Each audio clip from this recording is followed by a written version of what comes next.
Next is Jeffrey McFall. As Jeffrey comes down, I have to say, Jeffrey, a couple months ago, was coming to my office quite regularly, and I was always in Washington, D.C. I spent the first 7 weeks in Washington, D.C., 4 days a week, but they kept saying this gentleman, Jeffrey McFall, kept coming to the office, so it's nice to finally meet you. Pleasure to meet you, Congressman. So stand right here. And all right. Simple question, but I have a couple of points I wanted to make that led me to my question. Healthcare obviously is very important for everybody. Hot topic these days. I wanted to just run through some of the numbers of the executives at our biggest healthcare companies out there. Humana, their CEO, Bruce Broussard, last year took home $19.7 million in total compensation. Chief Operating Officer, $6.7 million. He gets to retire this March. That's great. Brian Kane, their Chief Financial Officer, $4.7 million. Their stock price since the ACA was signed in 2010 is up 400%. 11 executives in February of 2017 sold their stock for $74 million worth of profit.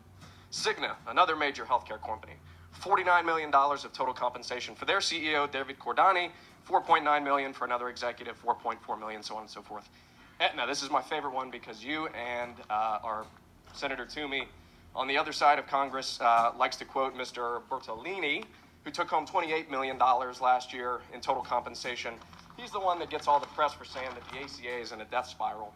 I guess my question is, these guys, all their companies' stock is up at least 400% in the last 6 to 7 years since the ACA was signed.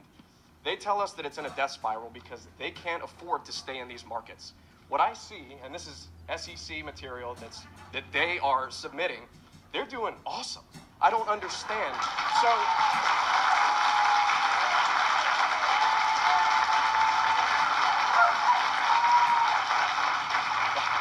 So anyways, that's the most popular statement yet. So those guys are doing great. Their companies are doing great.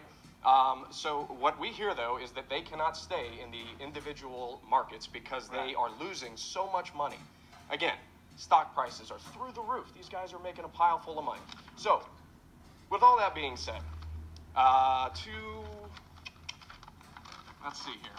Kaiser Family Foundation finds that 64% of our population favors Medicare for all, single payer, universal health care, whatever you want to call it.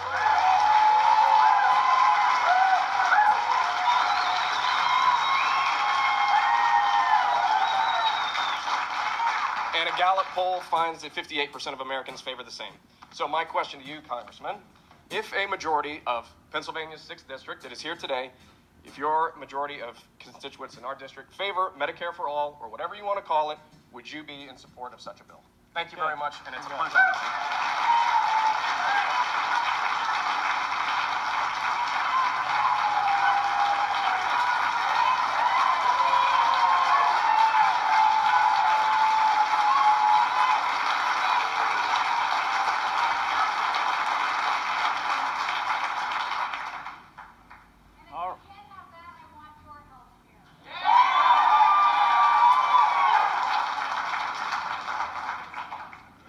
Thank you for your question, Jeff.